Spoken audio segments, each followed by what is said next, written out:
I am fogged out. Are is Yarr. everybody in? Is everybody in? That's a terrible pirate. It was like an impromptu pirate at the last second because I thought everybody heard me R, so I just went with it and I R'd a second time, and now I'm like over explaining. Now it's R. Cheers, everybody. Welcome to the show. Welcome back again. As you can see, Becca is away from me, and I don't know what I'm to do. so It's you and sad. DOG tonight, man. Yeah, the OG is back here. You can see him looking Doing his thing. Okay. so sad. Guys, we had a really big scare with him last night. We really did. What happened? It was pretty scary. He was really unresponsive, and we like really thought it was maybe his end of time, and it was really quite sad, but he's spry and he's doing just fine today. Super wild. Okay, so let's go back the day before yesterday, 2 days ago. He gets out of bed early. He ends up having to go out like twice in the middle of the night. He gotta go potty twice, man. So he gets out once. Becca lets him out the first time because I'm not feeling it. I got my eyes all fucked up full. It's finally healing, by the way. So it's at the time it's fucked up, not right now. And she gets out of bed and goes and lets him out. You know, it's like, I don't know, middle of the night sometime. He comes back, goes to bed, ends up getting out like within a half hour or something, ends up going back now. So I go let him out. He's out there for a little bit. I pop around and, you know, do some stuff with my face, and, you know, it's no problem. But he's out there for a little bit. So I go bring his ass in the house.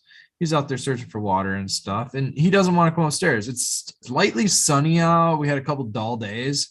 And I think he was just like longing for some sunshine. So he hung out in the basement. Normally he comes back to bed, stayed in the basement, stayed in the sun spot where we got the eastern facing picture window in the basement. So he's kind of hanging out on that. I'm not really thinking anything of it, man. He finally comes to bed. We slept in, by the way. This is like one of our sleep-in days, I think. I noticed when you said that it was sunny and shit, you didn't come back to bed. I'm like, oh shit, you guys must have been up late as fuck, man. Yeah, sometimes. I don't know. We had like maybe the show or something like that the night before, and maybe it was the late session night before, so we were up pretty late. And yeah, so he ends up coming back upstairs and getting into bed, not really noticing anything of it, and we all just kind of kick it in bed for a little bit, waking up. And then I get out of bed, he gets out of bed, he's sitting right over here, right in front of the stairs, right there, right on that little landing right there, and he's sitting there, and I'm looking at his snout. His face is just looking a little more swollen than usual, you know. I'm like, what the fuck's going on, man? And so I started thinking the day before we had construction going on at the house. We had our roof completely redone. I got a new roof. And so nails are everywhere. There's bits and pieces of tar paper, whatever, fucking glue, building materials, all kinds of shit all over the place. As diligently as they could, they cleaned up. I cleaned up as much as I could, stuff like that. But dude, there's shit everywhere, you know. It's right after the construction bit. So I'm thinking, is this construction reaction? Like, I don't know what the fuck to think, right? We're kind of, and I'd also chopped down a bit of a tree that I thought had some berries on it, and I'm thinking maybe he got into the berries. So there's like multiple scenarios. I'm thinking anywhere that there's a nest, maybe he got stung.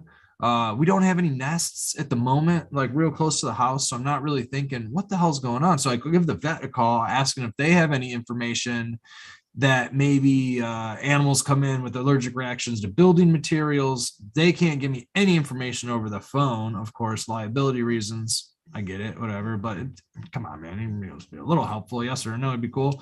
But anyways, no information at all from a veterinarian. They want you to bring the dog in and spend the money and whatever. But also they just can't give you information without looking at them. Something could happen to your dog. Look at that guy. She's loving all that. I got, man. So we go down in the basement, we go outside, we start to go investigate to see berries, animal shit. What is he getting into? You know, and actually before this, I'm looking at him a couple hours later. We're just monitoring him to make sure he's breathing and all this stuff. He's a little lethargic. He ended up, I'm noticing his leg and his arm and his body. He's got way more bumps than usual on top of his. So I'm like, he has hives. He's broke out.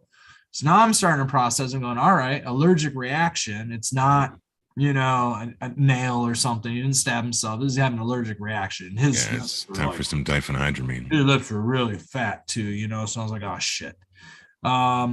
We monitored him, make sure he didn't get any worse. I gave him just a little half of I gave him like 12 and a half milligrams of Benadryl. It snapped a little Benadryl in half, Yeah. gave him that, and like let him lay down. And we monitored his breathing and stuff. We have a vet very close to us, and fortunately, he was the swelling, the hives, and everything went away. And he ended up not eating that day. He was pretty lethargic for the most of the day, understandably, from the Benadryl.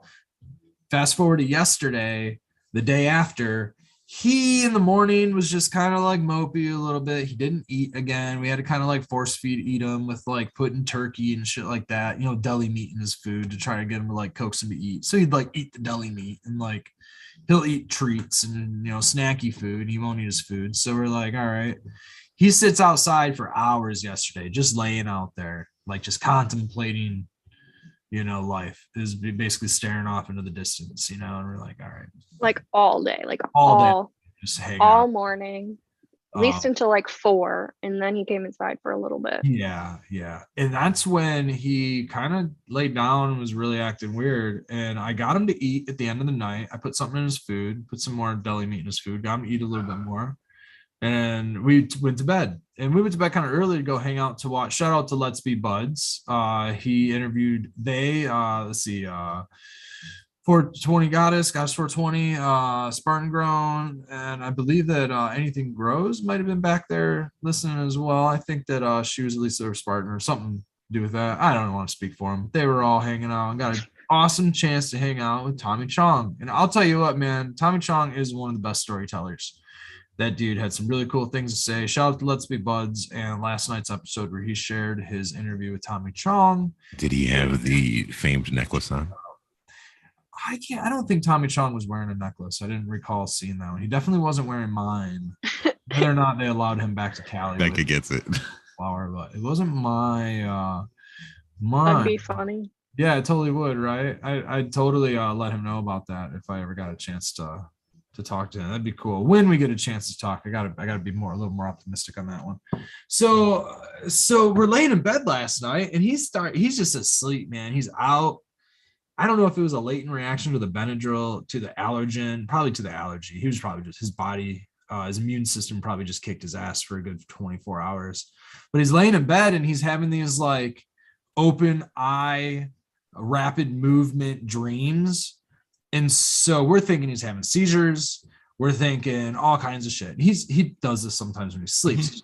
Right. But he also would not wake up. Like we were trying to get him to snap out of it, and he just was like, he would wake up and like deeply. He would wake up and his eyes would like focus for a second, and you could like see his pupils doing weird things, and then he would just like kind of go back into like this shaking mode where he was like back into REM, and then he would go back and you could get him to focus for a second, but you couldn't get him to like lift his head up. You couldn't get him to do anything. It was like he was drugged. It was really weird. But this was after the Benadryl, right? This is the day after the Benadryl. This is 24 hours. Which would have left his system. 30 hours after the Benadryl. Very unsure, thinking he had a latent reaction to the allergen, but he didn't swell back up. Nothing like he had. And today he's fine, like totally back to normal. Aside from like not yelping and whining right now like he normally does, but he's been a little more quiet. He was begging. Subdued, yeah. We gave him some eggs, and he has eaten both breakfast and I just found him he ate dinner on his own. I didn't even. Just, what? Find what he'll fucking eat and give it to him and enjoy it. You know what I mean? But he is getting older and he is slowing down, and like. It's just enjoy the time that you guys have with him. And I'm not trying to be a dickbag, man. I'm just, that's it. That's the hardest part of pet ownership, and it's hard to tell somebody like, hey man, like, I know you think you can afford a pet, but I just spent $1,000 on a cat. I've spent $3,000 on a dog. I've spent $3,000 on a dog. I've spent $1,500, like it's not the cost of owning a pet isn't, can you find a place for him to sleep and can you give him a bowl of food?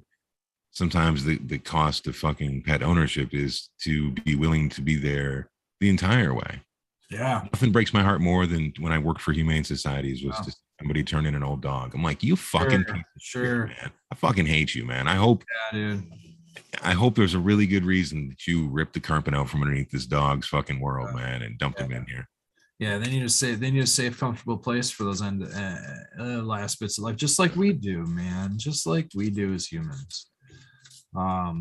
I know I'm a fan of, I know we talk about a lot and joke about eating meat and joke about, plants and animals being both sentient and that whole thing. But these are our pets. These are a little bit different. We're not raising the dog for meat or for anything like that. For us, he's our family. Everything has a purpose, and his purpose is emotional. He's your dude, man. He's your fucking dude. Exactly. So we're gonna give that back to him as long as we can. And I think he just said that he wants pork chops for dinner tomorrow night, right? Dude, yeah. That's what I just heard him say. We give him eggs, we give him bacon. Pork chops and applesauce. Mild bit. I definitely somebody gets that reference out there, I promise. I know there's not that many people watching, but somebody will get that. But he's got all the old dog problems, man. He's got lumps and bumps and so does Kaiser, man. Kaiser is gonna be 11 in April, and he's a giant schnauzer, and he's winding down. And it's like, it sucks, but he's my dude of dudes. So, again, we just have to fucking keep it all in perspective. Things that I think that I've been able to do for him over the last couple of years is give him some CBD oil. And now we're making our own CBD oil from, these are 550. You know what I was going to say, the best thing that's happened to him over the last couple of years? I was going to say it's Becca. Absolutely it is, man. Oh, dude, you have no idea. Loving. No, I do. Really she tells on herself somewhat. She's his buddy. There was a time when I went back to work and I wasn't here as often. And right. And it was just her and him. And he was cool as shit when it was just her and him, I'm sure. Like, and there was that time where I was having to be alone. He had to be alone again. And I felt so bad because the beginning of his life, right? In the beginning, I was kind of gone a lot. I worked a lot, man. I'd work 12, 13 hours managing a restaurant. And that was like the first few 5-6 years of his life. And then finally, the later part of his life, I was working from home all the time, doing the thing. He was always going with us. And now he's always going with us. He goes with us to the farm and stuff. He's always been a home dog. You know what I mean? But here he is, the later part of his life, and we're back home and able to stick around back with him. And I feel really fortunate to be able to be around and not leaving him home alone. He had to stay home alone today while I went to the farm. If it was easier to get him in and out of the Bronco and let him out there, if we had a fenced in yard or something, it'd be a little bit easier. I really don't like risking putting him on the cable out there. There's deer and coyotes and shit like that. But I never fucking just throw my dogs outside. I mean, and it's not even because I live in the country. I did the same shit in the city too, man. Yeah. You never know, man. Like I said, he was outside for 4 hours, and then he comes in all fucked up and beat up. Like, what did you get into? You know what I mean? Everything. I got into everything. All the time, man. Got into everything. Well, and we built that. We got that fence up now, so we don't have to put him on the cable anymore. Yeah, now at least he has like the close to the house part off of the deck, but he can't go deep into the back. Okay, that's cool. Yeah, we don't have a lot of shit. But there's still a lot around. We still got some garden beds and some trees and stuff. So, well, it's a management issue, really. And that's I'll tell you, I've been dealing with issues with Kaiser the last couple of weeks. He's chewed shoes. He chewed part of a towel. He's ate the other dog's toys. My dog has pica. And, he, several years ago, he actually had to be taken to the vet because he had ate the top of one of my son's girlfriend's bikini tops. And he couldn't pass it because the hook on it got snagged inside of there. Oh, shit. The hook. Oh, shit. So they had to do a major surgery for him, and it gave him a bunch of scars and shit. But the dog has pica. And it's an issue that, people are like, you're a dog trainer. Why can't you fix it? I'm like, because it's pica. Because it's a management issue. It's not a fix-it issue. Some things in dogs you just have to fucking manage. Like the dog's chewing everything up. Okay, well, then we can put him in a cage. We need to put him in a cage all the fucking time and watch him like hawks. Or we just, if he's out of the cage, you have to pay attention to him and really keep an eye on him. Oh. But people don't want to do that. So then the dog fucking does what dogs do, which is chew shit up. And then people want to get mad at the dog. It's like, no, get mad at your fucking self, man. You're the one that's fucking letting him set himself up to fucking fail like that. So it's a fucking thing, man. And it sucks, but you have to have, you know, you may not have empathy for the dog, but you can have sympathy for him. Hopefully. And that's our companion animal portion of the show for the first, 15 minutes of the show? We just glide into this. Yeah, man. Brought to you by the ASPCA. It's the 8th of the show will be dedicated to our 4. Somebody say an 8th? An 8th. Somebody say an 8th? There he is right there, wandering around. $40, little man. Put that shit in my hand. If that This is my little doggy buddy for the weekend. Bobo. What is it? Oh, I'm so fucking blind. Oh, okay, yeah. Hey, little buddy. Hi, buddy. Dog's like, no, I'm sleeping, man. It's cool. He's all discombobulated because his companion dog is not as friendly around me because I'm just not around it as much. And so he's a little standy. The grandparents are watching that dog. So Bo over here is a little sad that his friend, his dog companion. I've met like both clans' dogs now. It's like we've seen this dog, we've seen DOG. I've met Daddy Red's dog. He was over at your house. Yeah. Remember when they did Switch? Yeah, Bailey. That dog was cool too. I don't know what that dog's name was. Yeah, Bailey. Bailey. Yeah. She's Bailey's a cool dog. She's one of them genetically modified allergen-free dogs. Monsanto dogs, man. Monsanto dogs. She's a allergen-free dog for my grandmother who got her as a. Do you know what the whole thing on allergen-free is that it's typical for dogs to always shed their hair. But some breeds like poodles and schnauzers and a few others, dogs that you have to give haircuts to are dogs that tend to be quote unquote hypoallergenic. It's just because they don't have as much dander as other ones, but there's no Monsanto dog in the sense that there is a dander-free Monsanto version of your dog out there somewhere. She is. This is some fucking damn good. We don't give a shout out to Old Man for hooking me up with this one. What is she? She's she a Shih Tzu? She's some kind of cross mix. I think she's a Shih Tzu. She's a little poodle shit poo. She's a shit poo. Shit poo. Jay is asking me what is pica. Pica is, and I'm just doing a bastardized fucking definition for you. It is an animal that can, and people can have it too. It's people that eat non-food items. So like weird people that eat like batteries and bed springs and chew drywall and all that weird shit. It tends to be, it's more of a behavioral issue. Like a behaviorist would deal with that rather than like a dog trainer. Dog trainer is going to tell you to management. But there may in fact be some underlying things that you can do modern that I'm not aware of. Because you got to remember, I've been out of the dog training game for like years now. So I'm not up to date on all the cutting edge fucking hand-in-hand medication that they can do with behavior modification programs. But so my dog, when he gets stressed, if he gets left alone, because it's not all separation anxiety, he likes to just fucking eat shit. You name it, eat it. Doesn't matter. Fucking empty can. Yeah. Just fucking weird, man. It's like compulsive, right? They can't help it. It's yes. Like it's, well, the deal on him is that I got him when he was 10 months old. I got him from a breeder in Louisville. And he's an outstanding, super fucking champion pedigree. Like all of Kaiser's relatives are like fucking champions and shit. And the only reason that we were able to afford him is because for her, she liked to dock the tails and have the ears done, cropped. Do not crop your dog's ears if they are not naturally prick ears like that. Don't crop them, man, because you can lead to a lifetime of issues.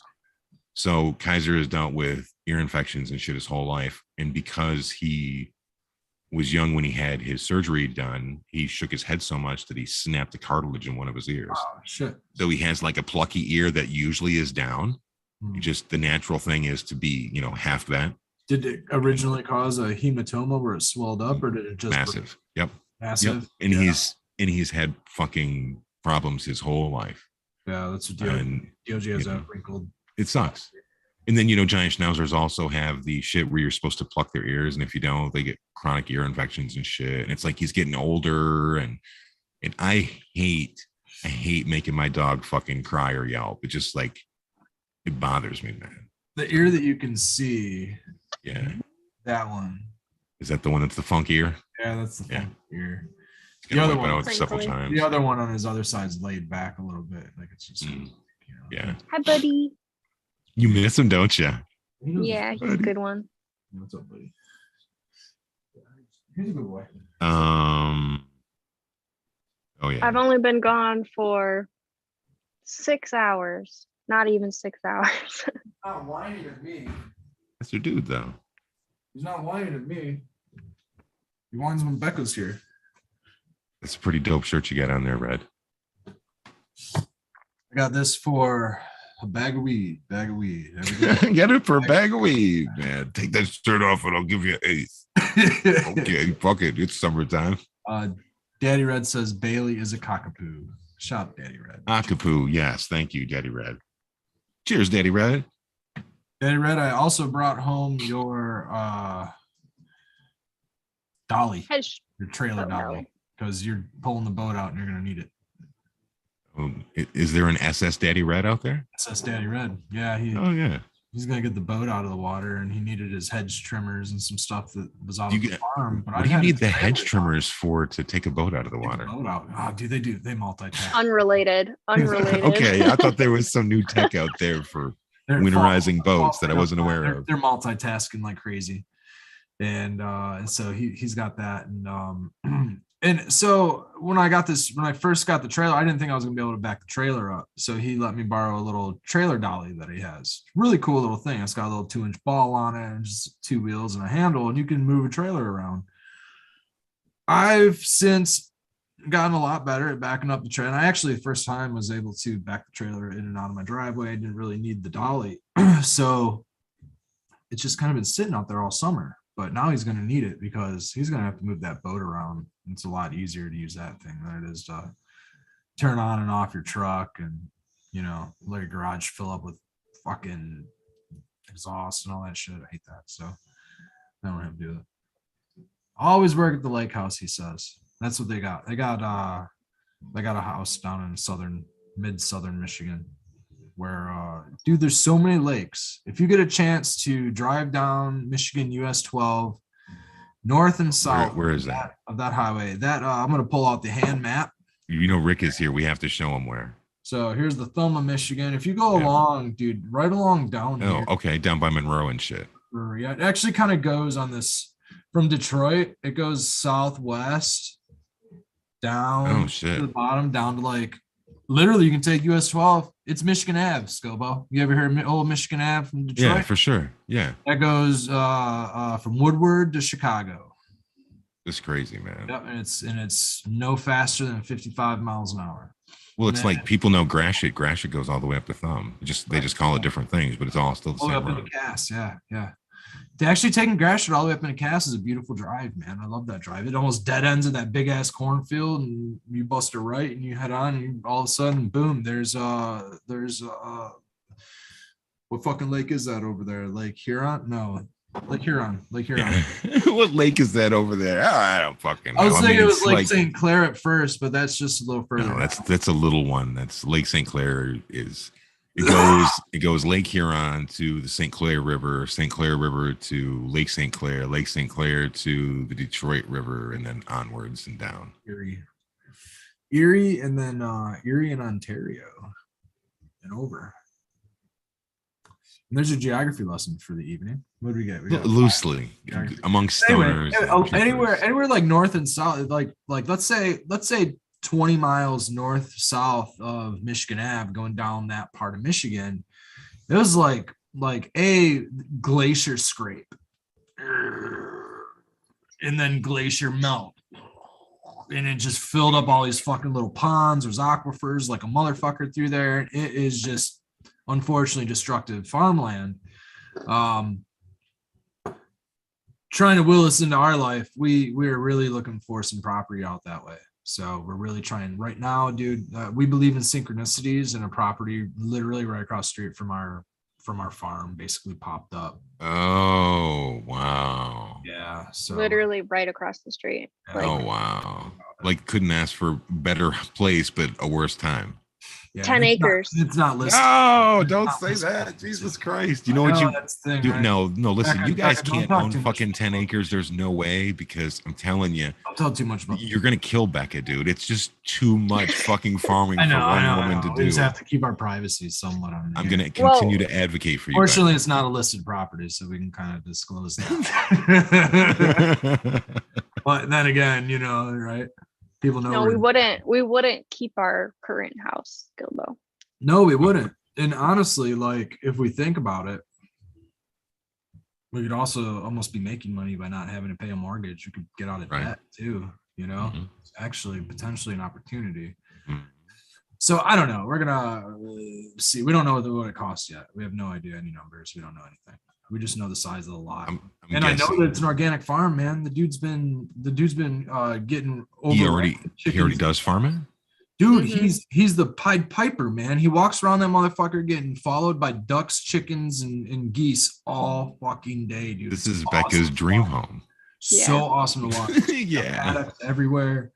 He Did you say a paddock? Duck paddock. I mean a fenced in area with grass? Fenced in area with tarps, man, because he's tarping it off for his growing seasons and stuff. This dude's out there single-handedly fucking farming on this thing. And I think old dude. Yeah. And so one of a couple things, you know, if we don't end up getting that, could just do a straight up trade and be like, dude, you want to level down? We'll level up in your place. You can level down and take over our mini farm, and we can just fucking work this shit out. We really want to have the idea. Free cannabis plants, of course. Yeah, absolutely, dude. I mean, honestly, the trade would be like this house. This house and whatever we can get out of equity for, you know, that move, and we not have to pay a mortgage and be able to pay debts back and stuff like that, and be able to just like be right. If we're right across the street from the farm, I mean, think of you're straight that way. We're driving out there 3 times a week. It costs us at least $15 every time we drive out there because we take the Bronco. Well, but there's how much time it takes you to commute as well. You know what I mean? Like that's lost 2 hours. 2 hours both ways. Right. So when you start adding that up, you know, you're like, fuck, man. And then it's cool. How much you're gonna save by not paying on a mortgage? Yeah. Well, fuck, man. We pay at least. I would hate to see you guys leave the place you're at, because I fucking absolutely, guys, you in chat, you don't understand. Their house is dope as fuck. But I have to agree that if the opportunity came to be able to make something happen, you have to fucking at least give it strong consideration and punch some numbers. Because you guys are getting older too. You know what I mean? It'd be nice to be consolidated. That's also like the end goal that we talk about, you know. And so it's like 10 years in not advance. End goal, but like the next place we want to be at, you know, the next level step. Let's get real. I just don't want to fight the hurdles with the township here that say I can't have right.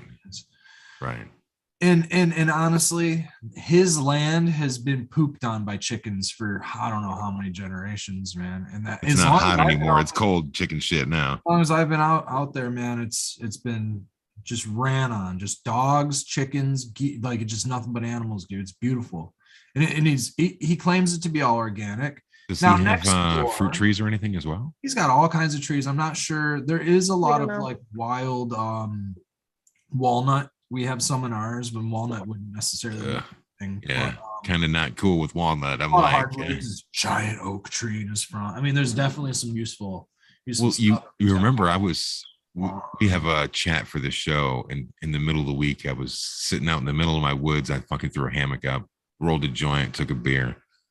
I was messaging these guys, and I fucking looked up, and I was like, man, I never fucking realized it before, but like this entire ring of my woods where there's this big opening is where this gigantic oak was. But then I look around and I'm like, look, this is like a fucking oak grove is what I mean. And I get, because I always notice all the different pine trees and shit that I have. But I don't know, man. I just really appreciate being able to immerse myself in my own little fucking slice of nature. Yeah. Yeah. It's very renewing. It's very grounding. It really is. And it's not other people can't recommend it enough to people. I like that when there's not other people walking through. Oh my God, dude. Going from the fucking city where like I got an alley behind my house where there's like a constant fucking cattle royale with fucking all the neighborhood cats just scrapping and shit at like 3:30 in the morning and fucking gunshots and shit occasionally. Where I used to live, I was at work one day and my dude that worked with me came in at 5 and he was like, yo, you need to go to your house real quick. And I was like, what do you mean? He was like, there's like a bunch of fucking cops and a big fucking ATV and shit on the side road.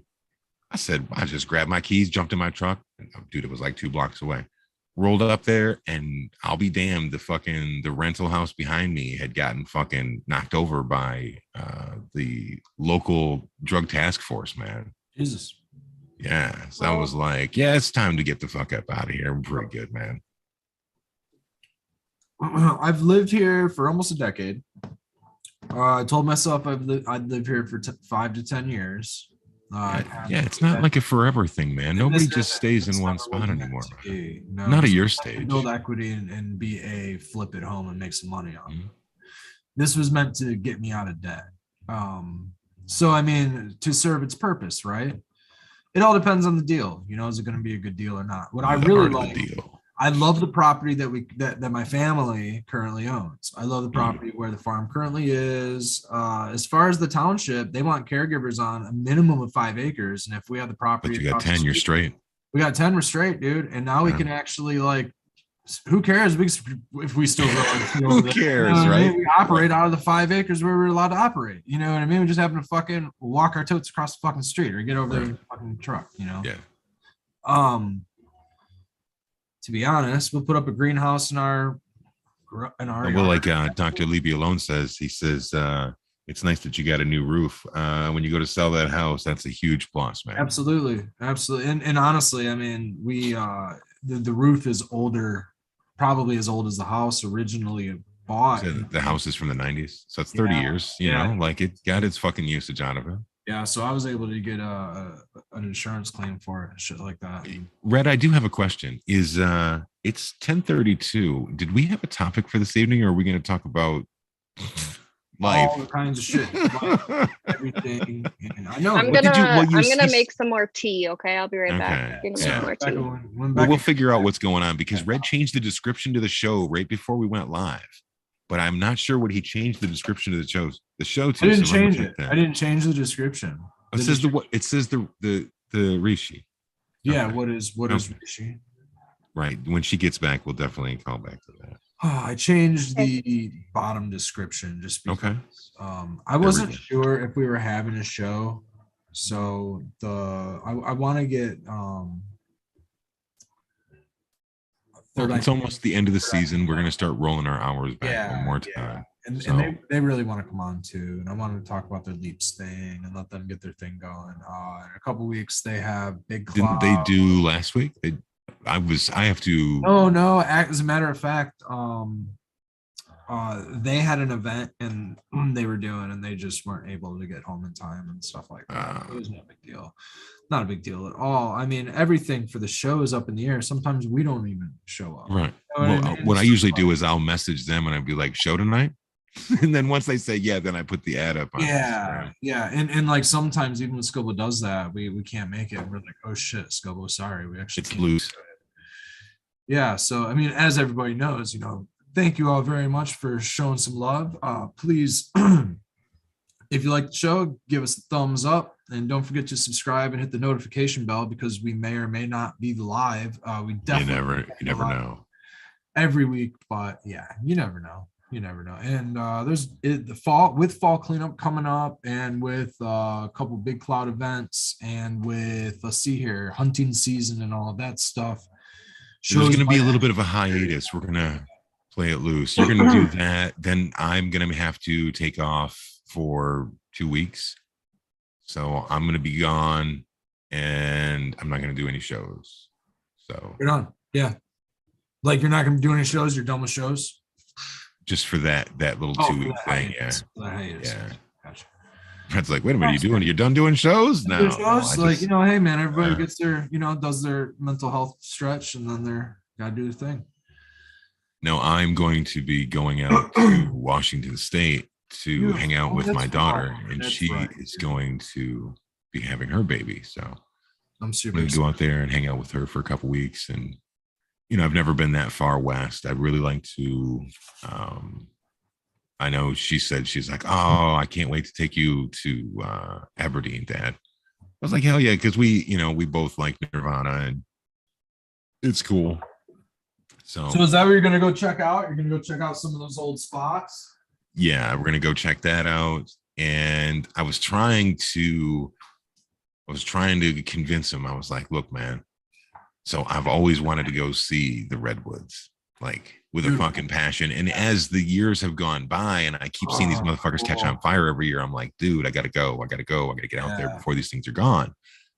And I know it's weird, man. I'm not an arborist, but I'm just like a huge tree lover, you know. And so if there's any way to be able to do it, I looked it up, and there's a place in Brookings, Oregon. Brookings, Oregon has redwoods. I'm like, okay, well, what's the distance drive on that? Oh, well, it's 12 hours. But dig this, it's all heading south on the fucking Pacific Coast Highway.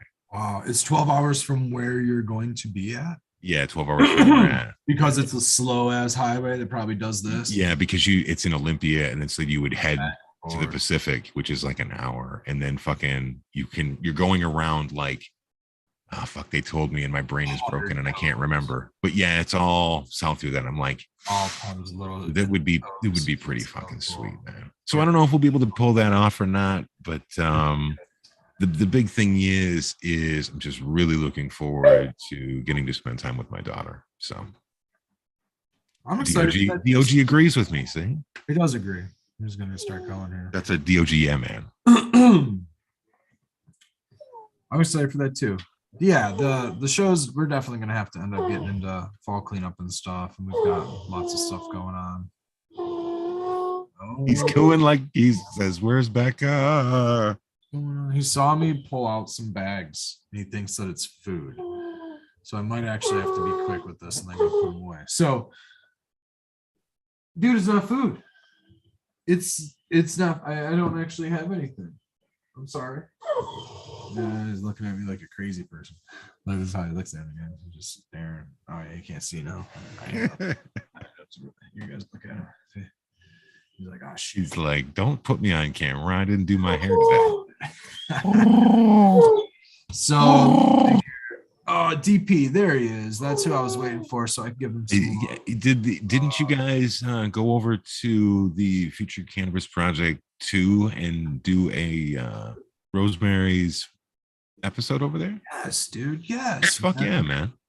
He invited Becca and I over, and not to talk about Red Setter Farm and not to talk about Polarity Science. Bro, it's your Rosemary's Oasis. And I was super, super thrilled by that because, I mean, we're just kind of like, that's not something that we're advertising. Like, yeah, okay, we have a Instagram and we are sort of advertising that, but like, we don't consider ourselves like spokespeople for homesteading or anything like that. We're really just trying to take on other people's information and see what works and find our own methods and ways and kind of document it as we go. And yeah, we are trying to like build a community and do our own type of a thing with that.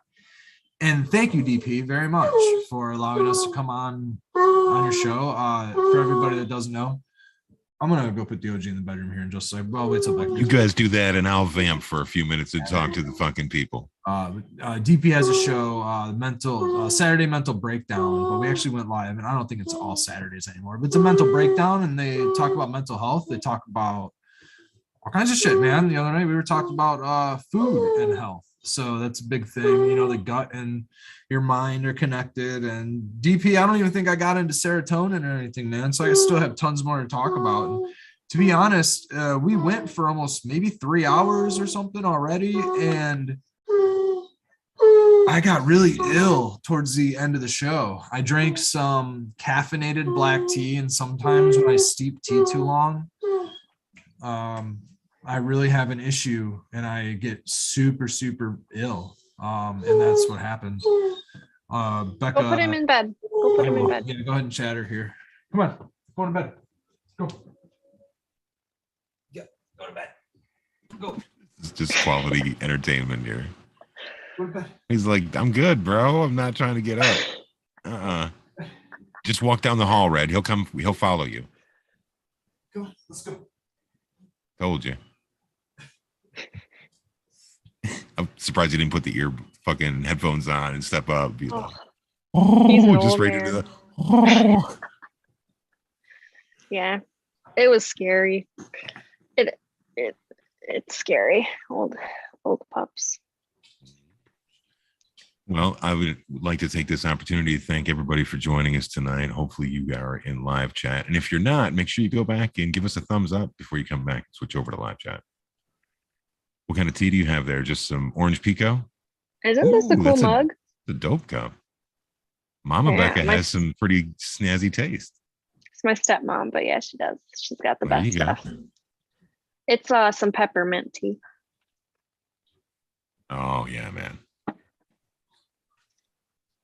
Yes. I don't like peppermint except for in tea. Like I've always hated mint as a flavor. Yeah, but I love mint tea forever. So normally I'm not drinking caffeinated tea. If I do, it's some type of a green tea and I steep it for like 2 minutes. I steep it even black tea I steep for like, so it's like water. 2 to 3. For some reason, this chai tea has a steep time of 5 minutes and it's a black tea.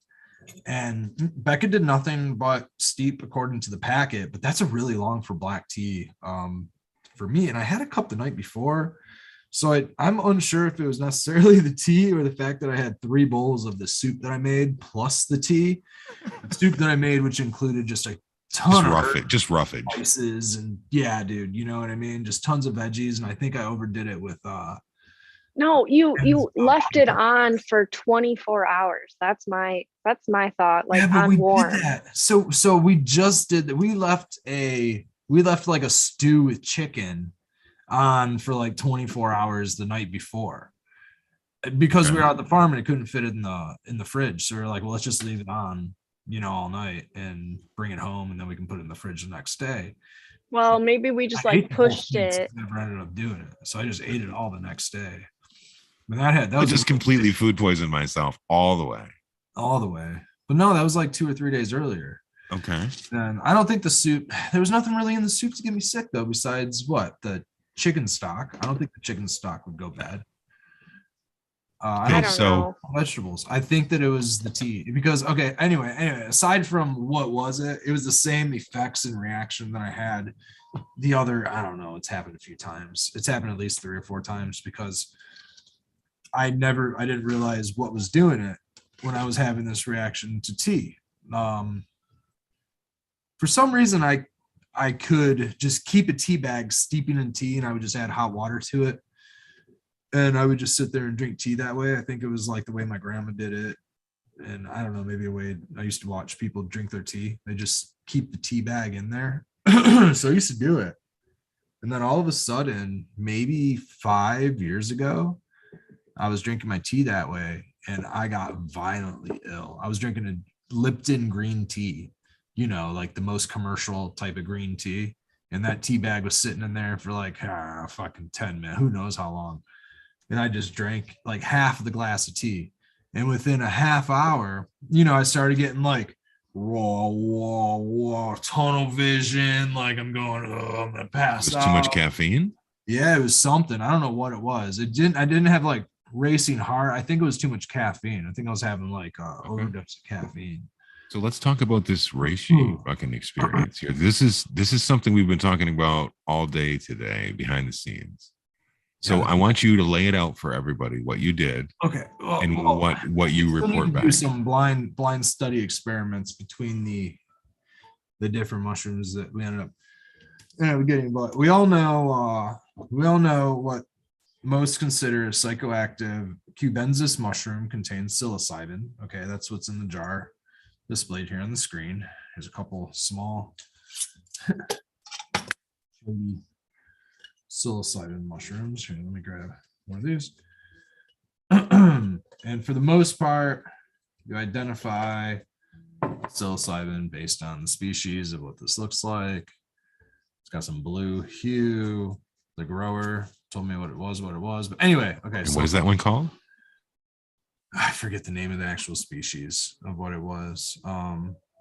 It was like 2 a.m. when we were talking to Shay, and she was on her way packing up. So we were just trying to like shout out to Shay. Take a ton of her time. So yeah, I didn't really catch. She told us what they were, but I didn't really catch it.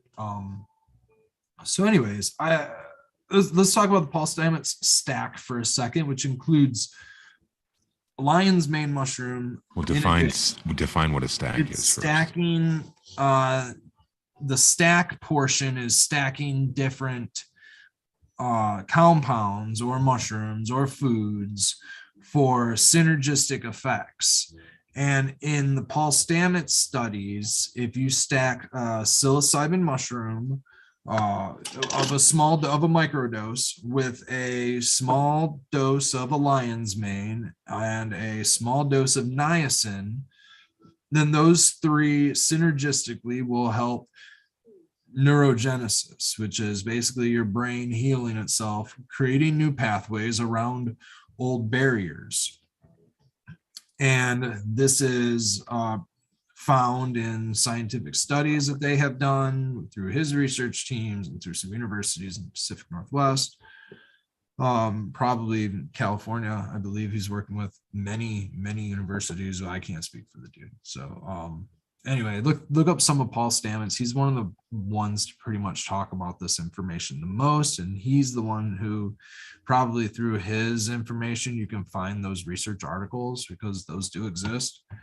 And then so I have been wanting to get just some lion's mane. You can get capsules. You can get multi, mushroom or multivitamin, I'm doing little air quotes, multivitamin, but multi-mushroom, right? Capsules. Becca had a couple different kinds. One that had, I wish I had the bottle near me, but it had like same thing for me 8 or 10 different mushrooms. Yeah. A couple like agarikon and turkey tail and fucking all the other ones. Yeah. That's what I took today too. A cordyceps, probably reishi, lion's mane, shiitake. And of each of those mushrooms, there would be anywhere between 40 milligrams at, I think one of them was like 25. Now, is this fruiting bodies or is this mycelium as well? I'd have to look and actually read on these. The stuff that we bought is Myriad, which I believe is both fruiting body. I think it's both. It is. It's both. I looked. Yeah, otherwise, fruiting bodies is like way different for price. Super expensive. So we get the fruiting body. We get we source through Myriad Mycology. They have a USDA organic seal, blah blah blah. But it is made in USA, made in Ashland, Oregon. And it actually says on the back, manufactured for Myriad Mycology. So I'm guessing that this is actually somebody else's farm, right? And then Myriad Mycology is the one doing the branding, which is fine for me, I suppose. I mean, they're getting it out there. Either way, it's made in the USA and all of that stuff. And so anyways, blah blah blah. They sell, I think, they sell a small packet that contains, I think it's like 100 grams for like $25, or they sell 1 pound for $55. I think those are the options. So, I mean, it's a much better buy to go with the 1 pound. And basically this big stand-up, Mylar bag is a 1 pound option. So this is a lot. I mean, for $55, you get 1 teaspoon contains 2,000 milligrams, and that is 2 grams. Yeah, what I say mine was today, 2,600 milligrams if you take all 3. And then I'm so stupid with math. Red always fucking corrects me, and it just makes me feel so fucking dumb. I don't know, because I'm talking about a full pound right now. So you're talking about 1 or 2 capsules at the moment? Mine was 3 capsule Three dosage was like cap- 2,600 milligrams or some shit total. And that's of like 8 species or something like that. Yeah. Yeah. And probably like 200 milligrams of each species or something. Right. Like that. This is saying that one serving is 2 grams and to take 2 servings a day. So Shit. Yeah. Wow. That's the supplement facts. Now, I'm not saying that I would take 2 grams of this and 2 grams of this. So I am ridiculous. Okay. All right. I would actually limit myself to 2 grams total, which sounds like your supplements are in that range, somewhere between 3. So yeah, when I put the Wollongong microdose along with it, I think I said that those weigh typically between like 0.38 and 0.4. So I still came in under 3 grams on the day. I'm still curious about this 2,600 milligram capsule. So these, how big are those capsules? It's 3 capsules. 3 capsules is 26. 3 capsules is 26. That does make sense. Okay, because these are about 8. These are about 900 a piece, 850 a piece. They're like actually 870, between 870 and 900 milligrams a piece. I made these today out of lion's mane. Which press do you have? Do you have the little stand that you just kind of put a whole bunch of them in, and then you get these little tools. You get a scooper and a tamper, and you just sit there and scoop and tamp, and that's it. I'm making some supplements for the family, and I don't really. It's not like you're trying to make 600 at a time. You know what I mean? Exactly. So, I mean, this will last me the week. So if I do that again, it'll get Becca. If I do it again, I can get my mom. It's not that bad, but I would actually like to get something better now that I know some weights and some things like that. And I actually want to do a blend. There's a lot of different styles out there. And everybody has their preference. Some people will swear by the spring-loaded 100 count ones.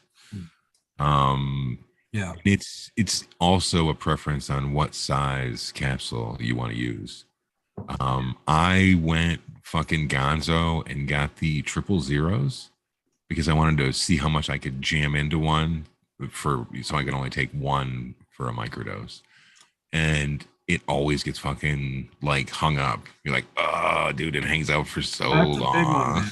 Yeah. Like, this sucks for like a half an hour, man. Let's take a couple 000s or so. So when I weighed these out, there's about 800 milligrams worth of weight in these. And then, so this is pure lion's mane. The daily dose would be, if I wanted to like actually do a variety, I'd probably just take one of these and then I'd take one of another one and one of another one. The problem is the Rishi. Now we're getting to the crux of the matter. Yeah. So here's what I ended up doing, guys. So I ended up getting powder for lion's mane. And I was like, okay, lion's mane, because I want the synergy with the psilocybin. I want the neuroactivity. I want the neurogenesis. I want to help, anybody in my maybe my immediate family that wants to attempt this. We have everybody has somebody who has dementia going on in their family, and some of these things seem to be helping some people. So, if not now, maybe it will proactively. So we're speaking about neurogenesis right here. Neurogenesis. Let's heal the mind. Right? And this is where we are creating new dendrils and new. Okay. Potentially chipping out some old plaque and some shit with that stuff, in theory. So it's a roto-rooter for the mind. Roto-rooter. Okay.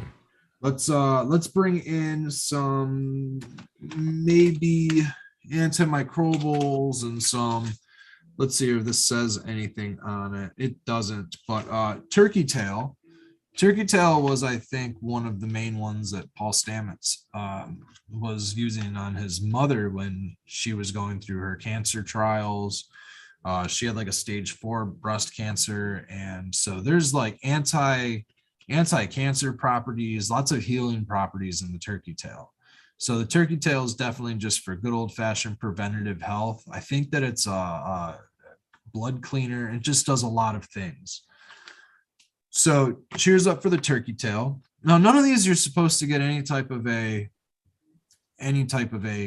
psychedelic or mind effect, but they will do some things like affect your blood pressure, lower your blood pressure, which can relax you, right? They can actually aid in your mental health without you actually feeling high or trippy, you know, like you think that like if your body feels better, maybe you'll actually feel better. So this can kind of be nice, which gets us into the Rishi, where Rishi is known to actually help lower blood pressure. And I actually got Rishi because it's a known antibiotic. So if you think about penicillin, for example, penicillin comes from a fungus, and you get the antibiotic properties from penicillin are in what is it that's in amoxicillin, I believe. So I think amoxicillin is in penicillin or something like that, and that's a fungus. And so within this fungus, you also get antibiotics.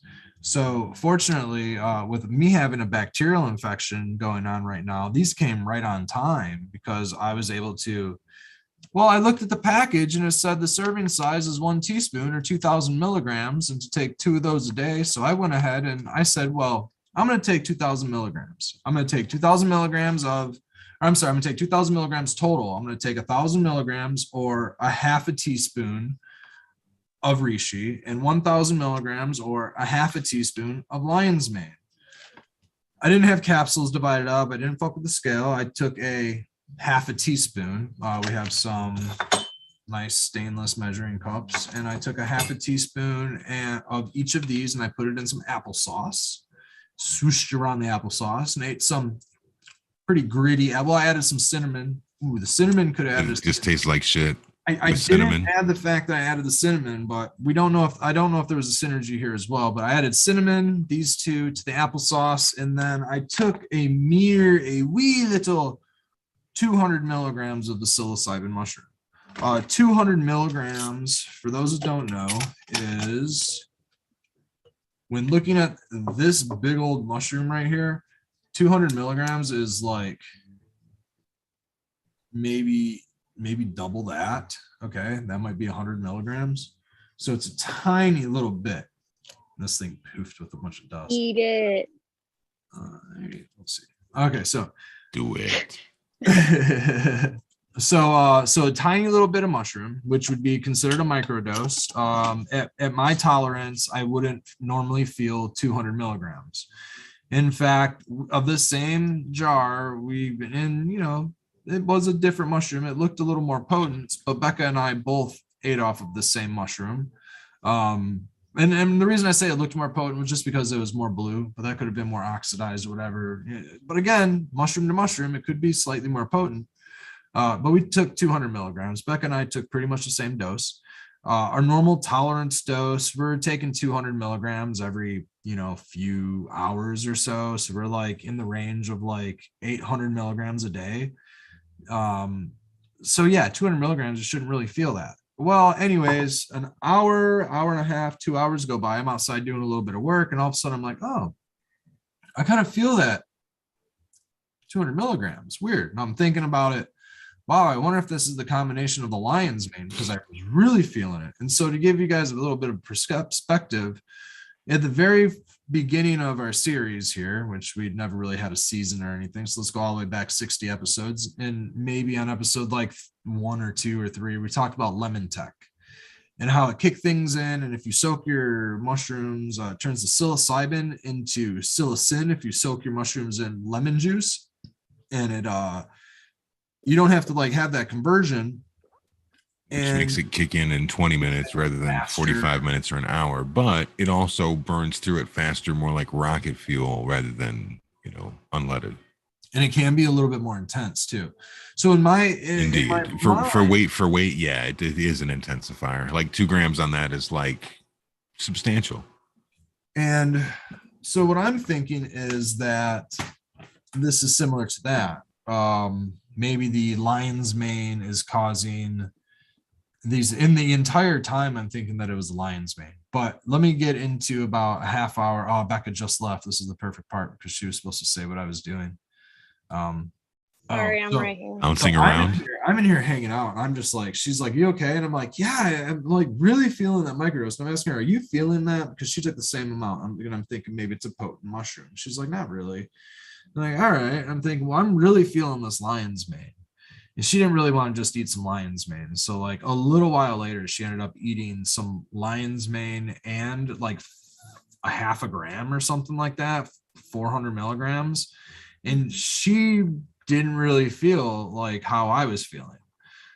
And I was feeling like super sedate. Like I was like feeling very wooey. Like when I was walking, it was like woo, like not like dizzy, but like bouncy, you know, like I was very melty, like nothing, no visuals or anything, nothing was crazy. But I sat here and was like stretching out my back and was like, oh, like kind of like massaging my neck on the chair for a minute. And I went all the way down and it took me about 5 minutes. And eventually I was like laying on the chair all the way down here and just laying on the chair.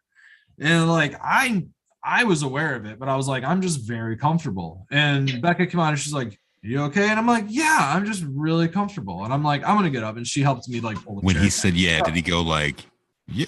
Yeah. I know he did. He like just came in like, Yeah, he tries to be all what's mellow. going I was like She's walking back. around like feeling so weird, you know? He said, let me outside. Let me go I potty. didn't really know what it was. Yeah, what's up, buddy? No, Be right back. potty time. So, okay. She probably has to keep going and tell her sisters to go to bed or something. She's watching her sisters at the moment. That's why we're not together. But yeah, so I go online today and I'm doing a little bit of research. So she ends up not really feeling that much from the lion's mane and the mushroom, you know, no more than usual. I'm sure there's a benefit, you know, focus and all kinds of stuff. But that wasn't this feeling. This feeling was in the body. This feeling was definitely more in my mood and I was definitely relaxed. I was very at ease. I wasn't concerned for being like hyper aware or anything, but I was hyper aware. Like I definitely had I could feel the microdose. The lion's mane was doing its thing. I had my hyper awareness, but something was different. And so I'm doing a little bit of research about Rishi today, and it has some like at higher doses around, they're saying 2 grams, like 2000 milligrams. But for me, I had all of these synergies going on. They're saying that it becomes like it can help with lower blood pressure and act like similar to Xanax and something like that. They didn't really say sedative or anything like that, but it was like the hallucinogenic effects of Rishi. And it's like a legal high that people are talking about. I wouldn't really say that it's a high or that it's, you know, something that's like chamomile or maybe valerian or something that's just like very chill and sedate. But at the same time, what I'm chasing is the antibiotic properties that it contains. So it has not only this ability to like act as a relaxant and, you know, relax your mood and heighten your mood, but it has this ability to like act as a antibiotic, which I think is huge. So I also have just a couple of these just because it was really a weird experience. And I don't think I'm going to be doing a full gram of Rishi like during the day when I need to do stuff. Maybe like if it's like before bed or something like that, or if I really need to. So just for clarification, can you tell me again, from the time that you started in the morning until the time that you felt the fucking wound, how much had you consumed of what types? Oh no, this was all like in the evening. This was like what, 6 o'clock last night. I consumed it all like 6 o'clock, and I like was out of the feeling by like 8, 9 o'clock. It only lasted a couple of hours. It was through real fast. But you know, I'm thinking to lower the dose for all of the advantages that you have, but without the actual, I want to microdose it basically. So I'm thinking if I can get the microdose of that. So I made these little capsules where I pack them most of the way. And then just where my fingertip is to the end is Rishi. So there's lion's mane, probably 90% of the way. And then just that last little bit on the on the cap. Okay. So I dig what you're doing. You're just basically working with ratios in these caps. Yeah. Take them one at a time. I'm gonna do a different ratio. Yep. Okay. Yep. And you're gonna skip a day in between each different ratio. No, I'm going to take them. Basically, the way that I'm going to look at it is I'm going to take a full lion's mane in the morning. And then when it's time to microdose, which is usually in the evening, I'll take a lion's mane with another microdose of the Rishi. So how much was the Myriad Mycology bag of the lion's mane? 1 pound is $55. You can get 100 grams for like $25. Okay. And so a pound is like 450 grams, so which is a whole fuck ton of capsules.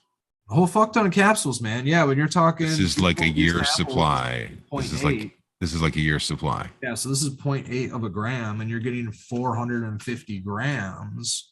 That's 800, potentially 600 and something capsules, maybe 700. And there's 365 days in a year. So we're solid on that. Yeah, solid, man. Okay, so that's $55. And then how much is it going to cost me for the ratio?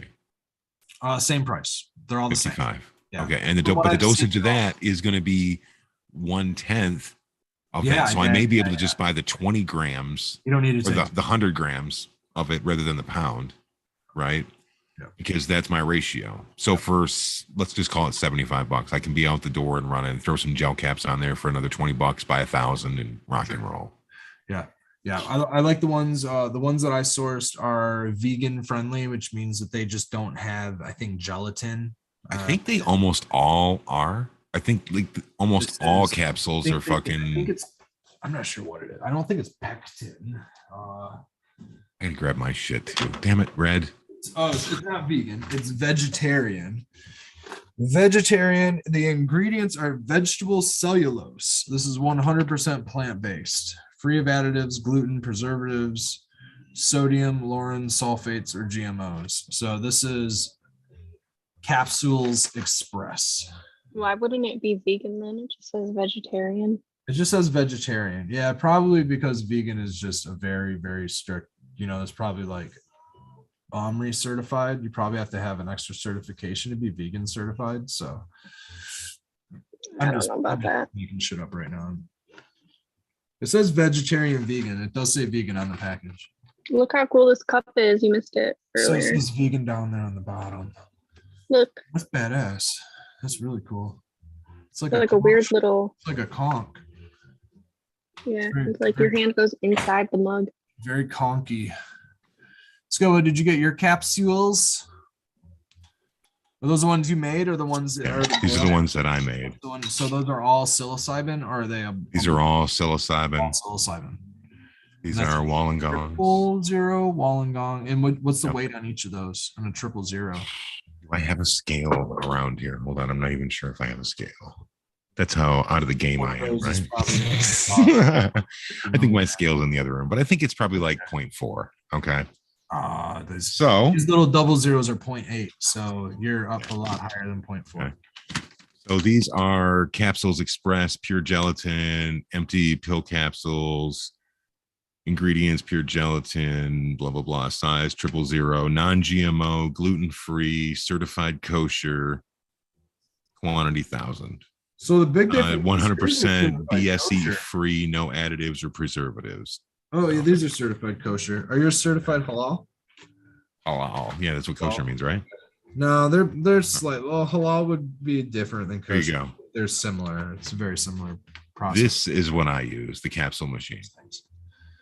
These are fucking. These are dope, dude. How many?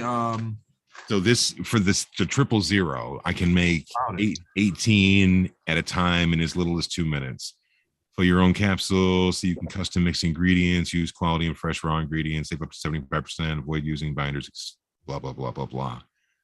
Again, it could depend on how much you can tamp them down too, because that could be a difference in the weight on why I'm getting. Well, this is the issue with this is it has a built-in tamper. So it says put the large part of the capsule machine, the base on an enclosed stand, and then put a flat bowl or plate. Separate the capsule, push the longer portion, take it apart, and push the longer portion into the base. The shorter part is into the cover. Pour approximately 1 tablespoon of powdered material into the base and sweep enclosed card over the holes, filling them. If desired, you can use the enclosed tamping tool to compact the powder and then fill the base again. Place the cover on the base and then remove the capsule machine from the whoop stand. Put the capsule machine on a flat surface, press down evenly until the bottom pushes out and it releases the pressure. Remove the cover. So it sounds really complicated, right? Do you tamp them with the included tamping machine? Absolutely do. I tamp these fucking things until I can't tamp anything else into them every single time I make a capsule. Yeah, dude. You I bet you're in the range of like 1.5 grams on each of them. Okay. So this part right here is the tamper. Okay. Okay. This part that is the tamper's only that deep. How deep is that? That doesn't go all the way down in the pill, does it? So this is the top portion. The top. Okay. The bottom is spring loaded, so it pushes, right? So what you do is you put the small parts of the caps in this side. You put these in the large side. Once you push those down, you take the card, which I don't have with it right now, and I scrape them all down. Once it's full, then I take this and put it on top and press it down. This tamps it down, right? Okay, I guess it doesn't have to go all the way to the bottom. Right. So then I just refill it, and then I keep using the tamper evenly, and I keep spreading it around because you don't have to fill the capsules. You just pour the shit in the center and then scrape it around until it fills the caps. It's really, really quick, but I'm trying to push as much as I can into myself in one capsule. Be it right or wrong. Have you gone through and like weighed a population of them to see what the variance and weights are, or have you just like? That's way too scientific for Skilbo. I do that, man. I go through and I'll like I weighed every one of these to see what the variance was. To see like some of them are point. Honestly, some of them are 0.8 and some of them are 0.94. So there's like a 0.15 variance in between each of these. So if that was psilocybin and that was somebody trying to take, I mean, this is for you, so you know you're whatever. But for me, I'm like wanting to like dial. No, I think that's a really good point to make. And that, I mean, a whole 150 milligrams of a difference in one capsule just based on tamping, you know. And I'm sure I could even fit more if I really wanted to. Right. So yeah, I really want us to, maybe not us, but me for sure. I want like a consistent microdose schedule for the winter, just because I already feel the oppressive side of the it. Depressed, already from the cold in the last week, and you know we haven't been doing great, but like I want it to be consistent so I can see how it can really help.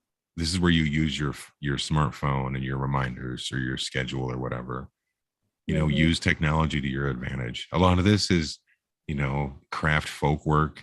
You know, I get it, you know, making your own medicine and crafting your own capsules and shit. Like it can seem like a bit much to people, but at the same time, technology is here to help us fucking stay on course with things. And I think it's good that we talk about seasonal affective disorder. I mean, I personally know that it definitely affects me. And one thing I would recommend to people is if you can try to get your primary care physician to give you those vitamin D pills that are like 50,000 units and shit. Even if it's just through the season, it really helps. Okay, Red, what is that? This one I've actually had for a little while now. This is a Garicon. So what's a Garicon good for? I can never remember this shit, dude. It's going to be another good. Somebody in chat, tell me what a Garicon is good for. It's going to be good for helping with all the same shit that Rishi's good for, pretty much. That one's actually good for. I think that's another antiviral. Antiviral, okay. Antiviral, yeah. And then I think Rishi may be maybe turkey tail's antiviral, antimicrobial, antibacterial, antifungal. Yeah. A lot of these plants carry their own properties. And here's the other thing, Skilbo. You just said that keyword, the vitamin D.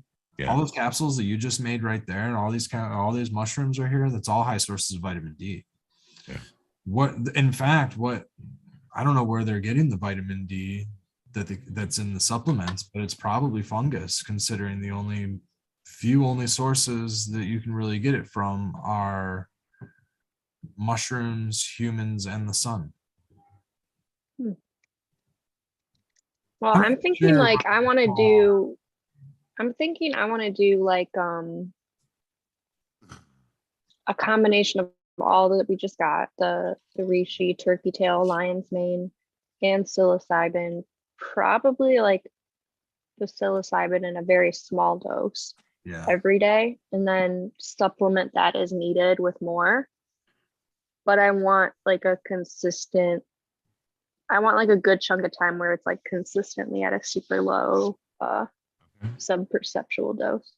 You know, I would be lying if I told you that I follow any kind of fucking schedule with this shit. I do it more based upon how I feel for the day or how I think I'm going to feel for the day. And if it feels like it's going to be a heavy day, then I definitely make sure to take my microdose, which is not really, I guess I got to keep saying that because I don't want to put forth the wrong thing. What I'm taking is not a microdose. What I'm taking is larger than a microdose, but less than a gram. Yeah, these are small dose. These are small dose, right? Doses, right. We talk about that too. Like that's kind of the range we like. But they're not sub-perceptible. No, ours are not either. The range they're not strong. It's not like I see any tracers or anything like that. But as someone who has a long acquaintance with Mother Mushroom, you can definitely get the vibes of it sometimes. Yeah. Which is cool. I mean, I definitely lean on it for the psychological side of things more than I do for the neurogenesis side of things. Right. It's almost like the way that I use cannabis as a pain reliever and something that helps me with my mood and my mind.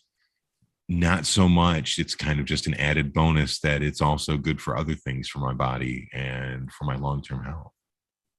So it's kind of cool how we always talk about the entourage effect or how these things work in concert with each other, and these health benefits that go hand in hand with each other and coincide, giving you like not just one good thing, but on like a multiple scale. And I think it's really cool. Well, I really like this, like some supplementing when you feel like you need it a little bit more.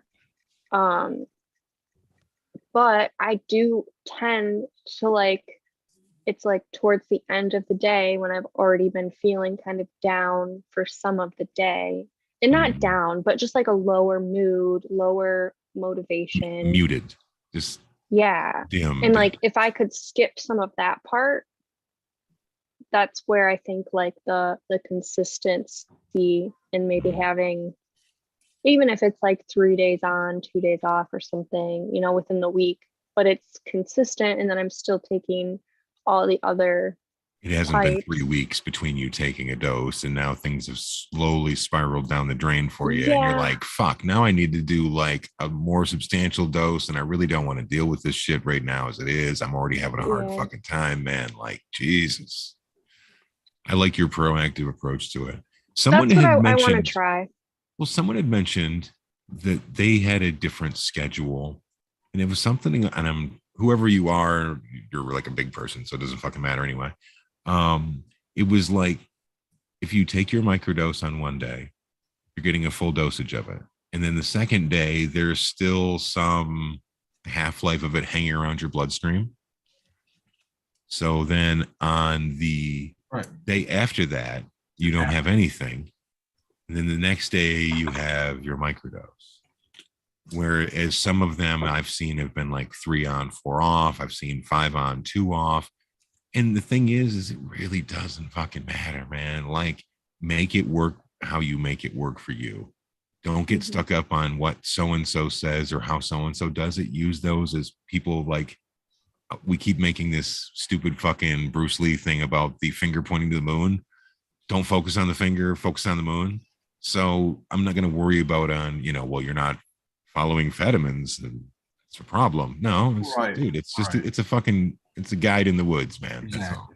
Exactly. That's where I think so much information is, like, there is information and it's there, and there's like, you can't take every piece of information as gospel, because sometimes things just happen and they work out without the books. I mean, I'm jamming to fucking Terrapin Station, Red, and it's the good part, man.